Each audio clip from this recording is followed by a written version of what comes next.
Welcome to the podcast Crime Salad, where we talk true crime. I'm your host, Ashley, and with me always is my husband and partner in crime, Ricky.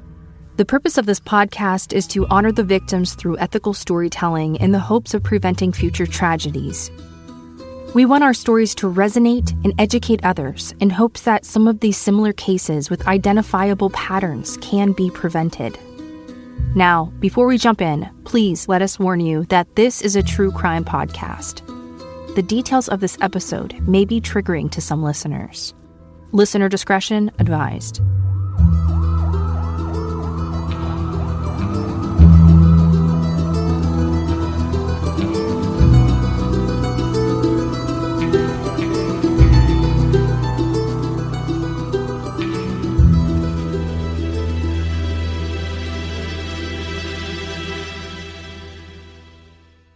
So last week we began to discuss the disappearance of Suzanne Morphew, and wow, was that an unbelievable episode. Before we dive into all of the new developments and what Suzanne's family was really thinking behind the scenes, let's review the facts of the case, because we know this one was a doozy. Ricky, are you ready for this one? I'm ready. All right, let's jump in.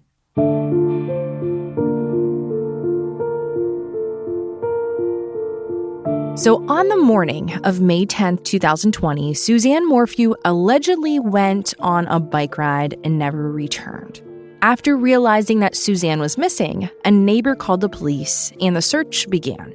Thousands of people searched for Suzanne in the coming months, and all that was found was her mountain bike and her turquoise helmet. Neither of the objects showed any signs of a struggle, and no blood was found on or near the items. In fact, investigators had not discovered Suzanne's body, blood, or any of her remains when they charged her husband, Barry Morphew, with her murder. During his explosive preliminary hearing, the prosecution revealed a mountain of evidence that had been gathered during the year-long investigation. For 4 days, they discussed the suspicious circumstances that surrounded Suzanne's disappearance, and they argued that all signs pointed to Barry's involvement. They laid out a shocking timeline of events to the court, and it went like this.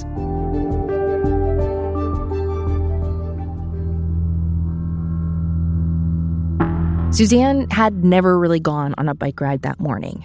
The day before she was reported missing, Suzanne had been sunbathing outside, texting provocative pictures to Jeff Libler, the man that she was seeing on the side. The prosecution theorized that Barry had come home, realized what was happening, and then, in a fit of rage, chased Suzanne around the house. At some point during the commotion, Barry had likely shot Suzanne with a tranquilizer dart, killing her. Around this time, Barry turned his phone on airplane mode and disabled the home's security cameras. It was at this point, investigators said, that Barry tried to cover his tracks by disposing of her remains. The next morning, allegedly, Barry may have taken all evidence of the murder with him into his truck on a fake work trip to Broomfield, Colorado. On his way there, he staged Suzanne's mountain bike and helmet on the side of a remote county road. Then, cell phone data from his truck, and surveillance footage shows Barry making 5 separate trash runs. The prosecution alleged that this is when Barry disposed of all evidence of the murder. Within this time frame, Barry had completely cleaned his house, changed the sheets on his bed, and used a Holiday Inn hotel room in some way to clean up afterwards.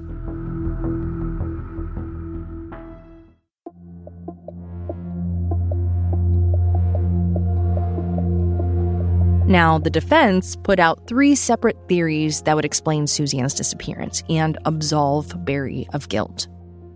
They suggested that Suzanne may have run away with her lover. Text with Jeff Libler suggests that she was planning on leaving Barry and marrying Jeff after her girls were out of the house. Plus, Suzanne had allegedly opened a secret bank account and stolen money from Barry's safe. A second theory from the defense was that Suzanne was abducted by a stranger. Investigators had found DNA evidence in her car that linked her disappearance to 3 males wanted for sexual assault. Last, Barry actually suggested that Suzanne was abducted by her drug dealer. He alleged that she was a drug user and that she may have met up with someone to purchase drugs on the day she went missing. At the end of this exhausting hearing, the judge took several weeks to review his notes, and then he decided to go forward with the charges against Barry. Barry Morphew's trial was eventually set for April 28, 2022. Soon after the decision, a 130-page affidavit was released to the public, which detailed evidence discovered throughout the investigation and testimony from witnesses and statements from Barry himself. Statements from Barry absolutely shocked the public. He admitted in an interview with investigators that he had been physically abusive towards Suzanne. He mentioned that he had clipped her nose at one point during a fight. However, he claimed that Suzanne was the one who initiated the fights. Barry alleged that Suzanne would physically attack him when she felt frustrated. He said, "She physically came at me several times through my life, and I took it." He claimed that he had to lie to neighbors about scratch marks on his face that were caused by Suzanne during these attacks. Testimony from Suzanne's sister, Melinda, detailed more alleged abuse from Barry. Melinda submitted screenshots of text messages with her sister that were sent just 2 days before her disappearance. One message from Suzanne read, "He's been so abusive, emotionally and physically. I went through a period of acceptance, and I feel more angry now. Anger at what I've allowed." Melinda confessed that this was the first time she had heard of the abuse, and that when she saw the news that Suzanne had disappeared, she knew immediately that Barry had killed her. So what do you think about Barry going into such detail about the physical altercations that they had? So not only did he admit to abusing her, he's also saying that, she attacked him a lot of times too. It just seems strange that he admits all of this. Yeah, it does seem weird that he would provide all this information. And because, if he was trying to deny that he had any involvement, maybe he would have just lied about it like he lied to his neighbors. It almost feels like a head game to him. Like maybe he thought, okay, I'm just going to hit this head on because I'll show them I have nothing to hide. Right, it very well could have been that. And you might think that there would be a lull in the publicity of this case following the trial and the release of the affidavit. After all, so much has been revealed in the preliminary hearing. What else could possibly happen between then and his trial date? Well, you will be shocked by the details that come to light in the months that follow. Let's start a few days after Judge Murphy's decision to try Barry Morphew for the murder of his wife. On September 17, 2021, Judge Murphy ruled that Barry Morphew would go to trial for the charges laid out by the prosecution. 3 days later, on September 20th, Barry posted a $500,000 cash bond to secure his release. Oh, so Barry was loaded. Yeah, who has $500,000 just laying around? He could have bought a house. Now, originally, the terms of his bond were to wear an ankle monitor and stay in Chaffee County. However, because of the remote location of his new home, the ankle monitor was unable to pick up a GPS signal. This was an issue because Barry lived close to witnesses on a no-contact list and his old home. Despite this, Judge Murphy decided that he could still live in his home without a constant GPS monitor, but Barry would have to drive to Poca Springs every day to download information from his ankle monitor. At the same time, District Attorney Linda Stanley argued that the court should reconsider Barry's bond agreements. She suggested that he move out of his new home, which was only a few hundred yards away from a house he was ordered to stay away from. His new home was also in the same neighborhood as a family who had requested to have no contact with Barry. In spite of this, Judge Murphy upheld his decision to let Barry stay in the home as long as he did not contact the neighboring family and continued to download his ankle monitor information. So this part is weird to me because he has so much money. He could easily just move, right? He could sell the house. He could go to a place that's more convenient, has signal, whatever. It feels a little dirty that he doesn't. It seems like he thinks, maybe he's under the radar a bit, he can kind of get away with more. I definitely agree. And then, in a shocking move, on October 18, 2021, defense lawyers filed a notice with plans to sue officers from Chaffee County, the Colorado Bureau of Investigation, the FBI, and District Attorney Linda Stanley. Barry's defense claimed that the prosecution and the organizations involved in the investigation had unlawfully arrested their client. In the notice, they also accused the prosecution of defamation and malicious prosecution against Barry. The defense also had another bombshell claim regarding the 130-page affidavit. Remember the DNA of the sex offenders found in her car?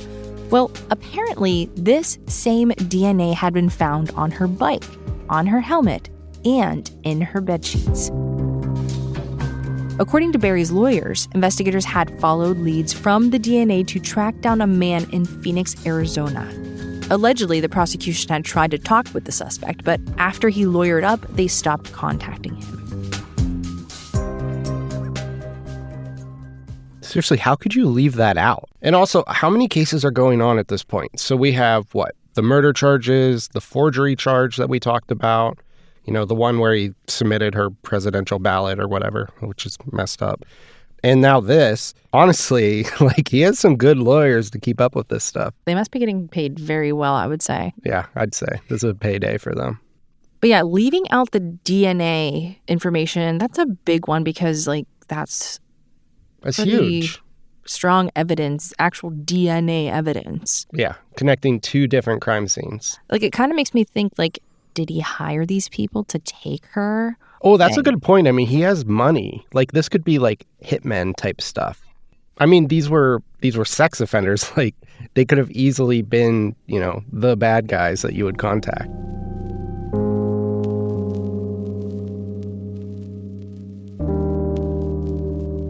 Now, the next month in November of 2021, the full case file for Barry Morphew was released, and the public had access to what exactly was going on behind the scenes during the investigation. The file revealed tensions between the prosecution and defense over transparency issues. Grievances the defense had against prosecutors included that they were not provided with the DNA evidence of the unidentified males until much later in the investigation. I feel like that's pretty important information to just not allow. I don't know. I never understand in these cases why we can't use certain evidence. Yeah. So in the case file, the defense also argued that Barry's refusal of the polygraph test should have not been made public. Other evidence, including recordings from the spy pen, were also withheld from the defense team.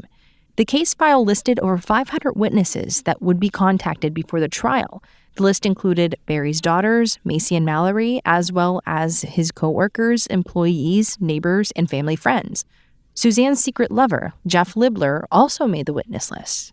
So with the 500 witnesses, I wonder if the sex offender was on that witness list. I'm really not sure. I don't think that they ever released his name. So we don't know.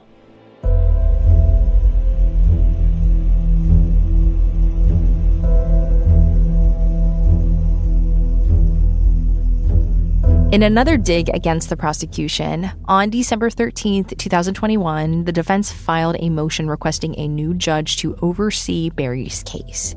Here is where things get a bit messy. According to several news outlets, Barry had a girlfriend. Her name was Shoshana Dark. In surveillance footage, Shoshana had been caught trespassing on Barry's old property, picking up a package from the front porch. This was likely a package that Barry had accidentally delivered to his old address. The new homeowners saw the footage and reported it to police. Shoshana was charged with trespassing, but her case was eventually dismissed. Now, with this new development, Barry's defense team discovered that Shoshana's lawyers, who were ready to defend her against the trespassing charges, were friends with Judge Murphy. And Shoshana was also listed as one of the 500 witnesses who would testify at Barry's upcoming trial. The defense argued that having Shoshana's lawyers in the courtroom would be a conflict of interest for Judge Murphy and that he should be disqualified from overseeing the case. After a few weeks, Judge Murphy voluntarily stepped down from the Morphew case due to a conflict of interest. So, Ricky, you know what I'm thinking? Like, the witness list is so long and the town is so small. What did we say the population was? It was like 100 and something. Yeah. Like, how could you not know someone who would be at the trial that day? You would know everybody. You would know everyone, and you'd probably be related to half of them. Honestly, it would be like if something happened in our town. It's, 5,000 people? But we would know exactly who it is, and if we didn't, we know someone who knows. Now, before we get into the next bombshell in this case, let's review. Wait, there's more? Yeah. So much has happened in the 3 months that followed Judge Murphy's decision to try Barry Morphew for the murder of his wife. Barry was released on a $500,000 cash bail. The DA attempted to strengthen the terms of his bail agreement to no avail. The defense sued the prosecution. Judge Murphy had stepped down as the presiding judge, and it was discovered that Barry had a girlfriend. Now, about 1 month after Judge Murphy stepped down, even more evidence was revealed from the murder investigation. In late January of 2022, a Colorado judge released almost 200 pages of photos and screenshots used during Barry Morphew's preliminary hearing. GPS coordinates, text messages, photos of alleged defense wounds on Barry's arms and hands, and an image of the famed spy pen all appeared in this massive document. Text messages between Suzanne and her friend Sheila, released in the case file, revealed a troubled marriage afflicted with lies, manipulation, and physical abuse. Now, I'm going to share some of the unsettling text messages between Suzanne and Sheila. Since September of 2019, Suzanne had been thinking about leaving her marriage.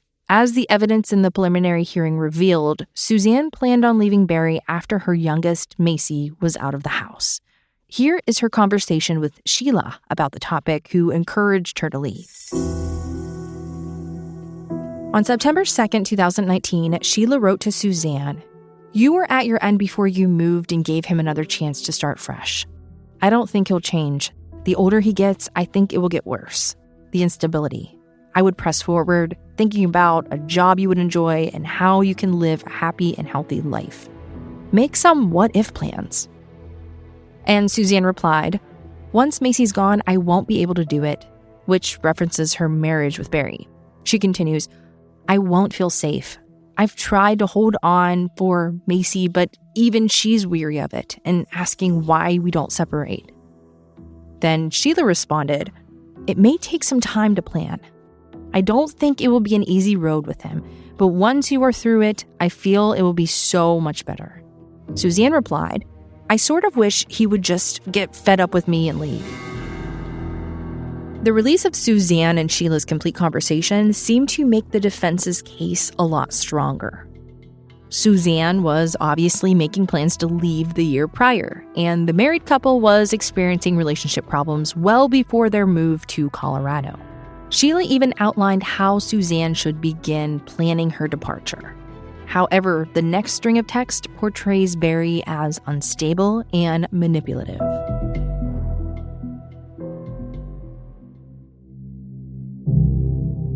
The next day, on September 3rd, 2019, Suzanne indicated that she told Barry she wanted to leave. She said his response was, "So you want to be on your own? Want me to stop paying all of your medical bills?" Suzanne continued, "I told him if he got angry at all, I was filing a restraining order on him." That shocked him a bit. For years, it seemed Suzanne had threatened to leave Barry, and Barry had manipulated her to stay, controlling her financially, emotionally, and perhaps even physically. 1 month prior to her disappearance, Suzanne continued to relay Barry's unstable behavior with her friend Sheila. On April 2nd, 2020, Sheila texted Suzanne, "How are things on the home front right now? Any changes?" Suzanne replied, "It changes like the wind, as usual," hinting to a fight that they had the previous night, she said. "Long text this morning of apology and declaration. It's sad. I feel bad. I don't want to cause him to have to do this.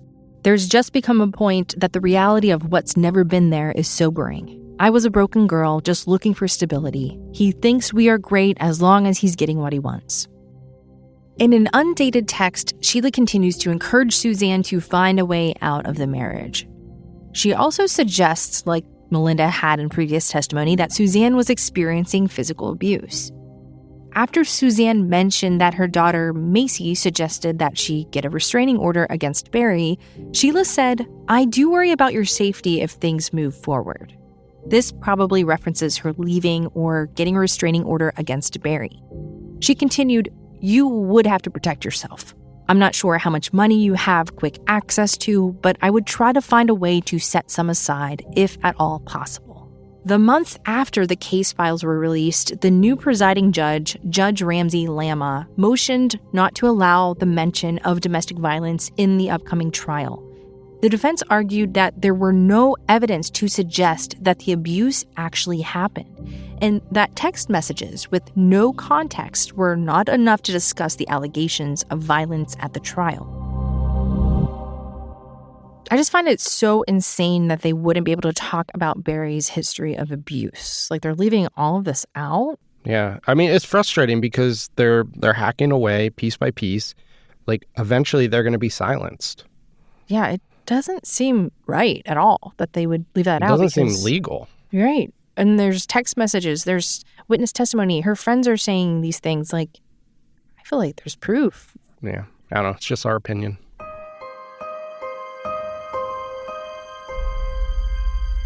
Now, with all of this evidence out in the open, family members began to speak out about Barry and Suzanne's relationship. Melinda Moorman, Suzanne's sister, appeared on 48 Hours in January of 2022. And in her interview, she brought up text messages she had received in the days leading up to Suzanne's disappearance, texts that indicate Suzanne was being physically abused by Barry. Melinda said Barry was very dominant in the relationship, and my sister was a very passive, gentle soul. She continued, he had a great tendency to overpower and intimidate people to get what he wanted. On the show, Melinda also explained how she felt when she heard that Barry had been arrested. She said she felt like there was no winner in this story. There are two families who are suffering deeply. She also explained that since Suzanne's disappearance, she thinks about Barry a lot and wishes he would just tell the truth about what happened between him and Suzanne.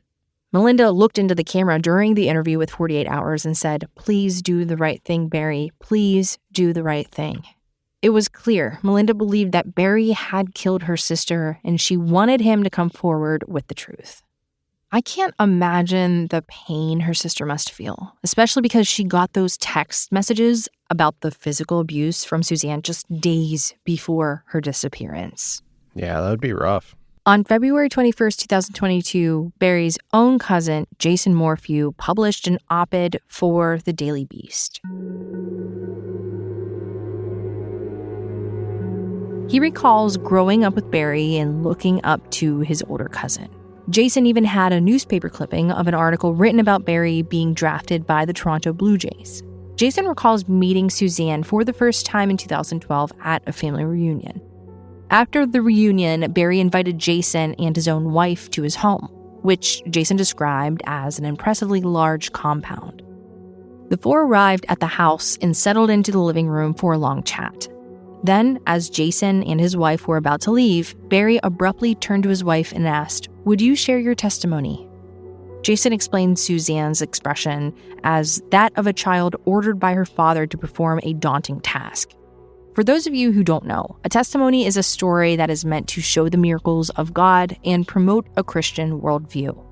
With that, Suzanne began to explain her battle with cancer and how she was told she could not possibly have children after the treatment she was given. Then, after her remission, Suzanne unexpectedly welcomed a child. This, Suzanne explained, all stemmed from her unwavering faith in Jesus. Next, Barry asked Jason, "Do you believe in God?" Jason replied, "Sometimes." Barry sat back in his chair and narrowed his eyes. Then he said, "Jason's a good guy."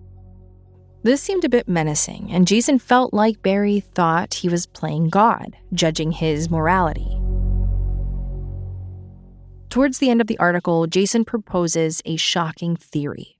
First, he mentioned that in an interview with the FBI, Barry admitted that if anything bad happened to Suzanne, it may have been God's punishment for her recent behavior. He also stated in an interview referencing her death that Suzanne trusted the Lord, and if one person got saved from this, she would think it was worth it. After citing these statements, Jason proposed a theory that if Barry did kill Suzanne, he probably did it because he thought she was distancing herself from God. Perhaps he murdered her as an act of retribution that he felt he was fit to carry out as the head of the household. This all, of course, is a theory from Barry's cousin, but he wasn't the only family member to speak out. It seems that everyone had theories about the circumstances surrounding Suzanne's death, and most of them put Barry at the center of the crime. However, the only official ruling of his guilt or innocence would be at the upcoming trial. There, Barry would be proven innocent or guilty of the murder of his wife, Suzanne Morphew. So Jason is speculating a lot in this, but he did know Barry and the rest of the family pretty well. And we did find out that Jason was estranged from his family for not being Christian enough. Oh, really? Yeah. But at some point before the family reunion, they decided to talk to him again. So while he might be completely right about Barry, there is some history of resentment behind his theory. So this is a really, really religious family. It sounds like it. Like almost maybe into that like kind of scary religious family. We've read cases about like this sort of thing in the past. Yeah. Now, following Barry Morphew's preliminary hearing in September of 2021, bombshell accusations and startling new evidence seemed to surface each week. Now it was March 2022, and Barry's trial was just 1 month away. With the defense taking every chance they could to weaken the prosecution's case, it didn't really come as a surprise when Barry's attorney filed a motion to throw out the murder charges completely. They argued that throwing out the case would be the only just remedy for their client, Barry. After everything that had come to light over the past 2 years, throwing out the case seemed like a shot in the dark. But still, the defense alleged several violations against their client, including that one of the lead investigators in Suzanne's disappearance stated on record that he thought arresting Barry Morphew during the summer of 2021 was the worst decision that could be made. Lead investigator Joseph Cahill also stated that the case was not remotely ready to go forward. The prosecution made a statement in response to the defense's request, stating that their argument was utter nonsense, and accusing the DA, FBI, CBI, and Chaffee County Sheriff's Office of some grand conspiracy was ridiculous. Predictably, the presiding judge, Judge Ramsey Lama, declined to dismiss the case against Barry. The case would go forward, and the trial would begin on April 28th, the next month. Now, it was time for the prosecution and defense to prepare for the trial of the decade. Well, that was until the prosecution filed a motion to dismiss the case. Yes, Ricky and listeners, you heard me right. After a year of investigation and a year of battling an unyielding defense, it was the prosecution who would ultimately decide the case would not go to trial.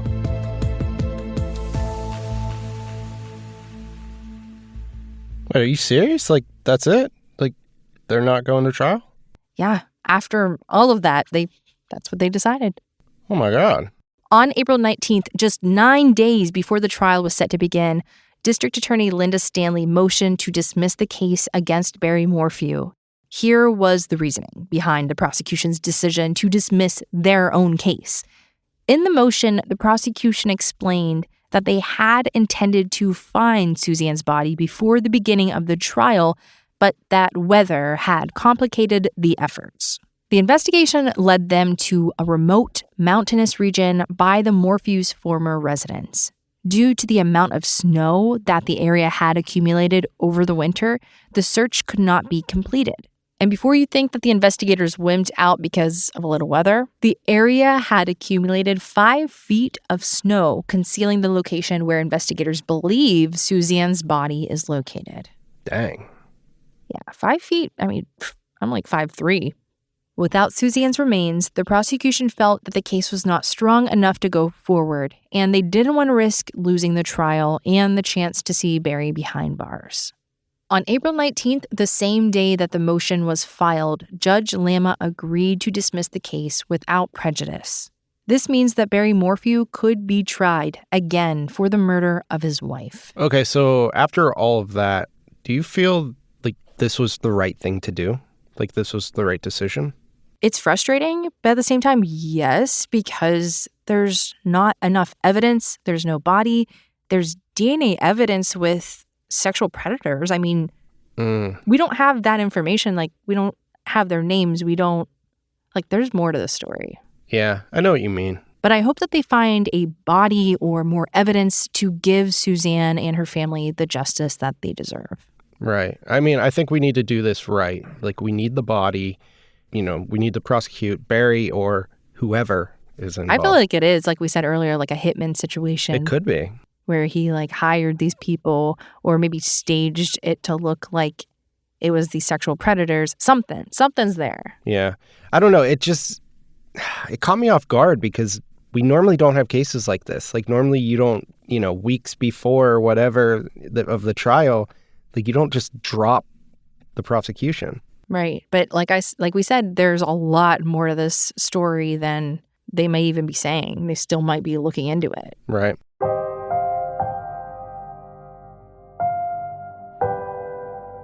Now, the next month, Barry Morphew and his daughters appeared on Good Morning America in a very emotional interview.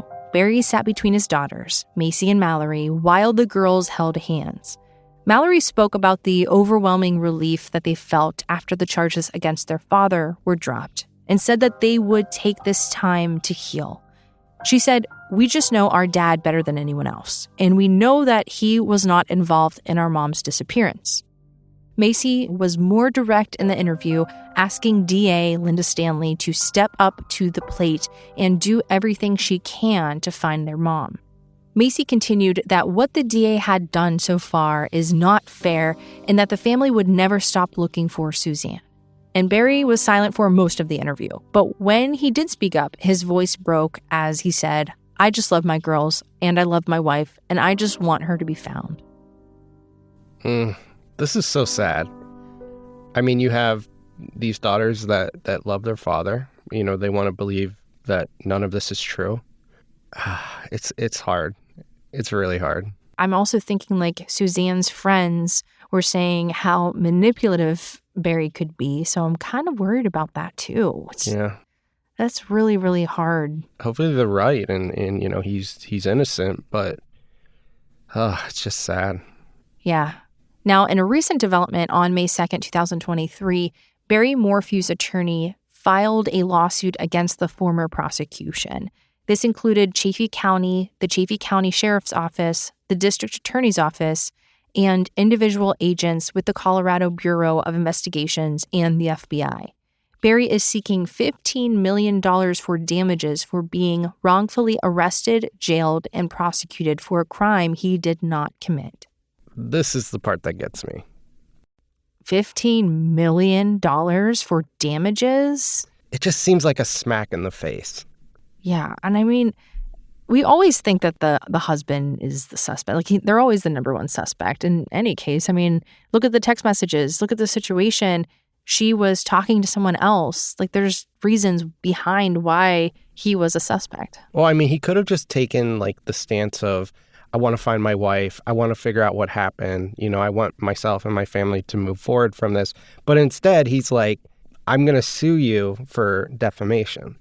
Since the filing, Barry appeared with his daughters on Good Morning America a second time to speak out against the former prosecution. Barry stated in the interview, which was aired on May 15th, 2023, "It's very hurtful to lose your reputation and integrity." When asked what he thought about investigators still thinking that he was guilty of the murder of his wife, Barry said, "They're wrong. They've got tunnel vision. They looked at one person, and they've got too much pride to say they're wrong and look somewhere else." Again, Barry mentioned his theory that Suzanne was making bad decisions, referencing her alleged drug use. Barry's lawyers also appeared on the show in a separate interview. They claimed that they don't believe $15 million is enough to cover the damage that the family has encountered because of the wrongful arrest and prosecution of their client. After the interview on Good Morning America aired, an old family friend of the Morphews spoke out. Tisha Leewayne, a woman who worked at a local tanning salon where the Morphews were regulars, said about the lawsuit, "I think it's pretty bogus. Tisha continued, right now, he's still a suspect. I think it's been kind of a messed up case from day one, but your wife is still missing and you're suing for money. That's right on the money. Exactly. $15 million and your wife is still missing. You're not concerned for your wife at all? Got to get that money. What's he want to do with that money anyway? Make more money. Make more money. Invest. In June of 2023, the DA's office said in a statement that they were close to finding Suzanne's body and that its location is more than just a hunch. The office claimed that her body is in a very difficult spot and that law enforcement is still actively looking for Suzanne. This kind of gives me cold vibes. So for instance, he made that comment in that case that, he would hide her body in a place they would never find. It's a mountainous area. Wasn't her name Suzanne too? The victim in the story? I think it was. It was Suzanne. That's crazy. But honestly, it could be in a terrain that is hard to search or get to or something like that. Yeah, it definitely seems similar. Now, unfortunately, they said that gathering enough evidence to prove Suzanne was murdered and incriminate Barry could take years. We are going to continue to look for her body, the district attorney said. We are simply trying to get this case prosecutable, whether that is against the defendant or against somebody else. Right. I like that statement.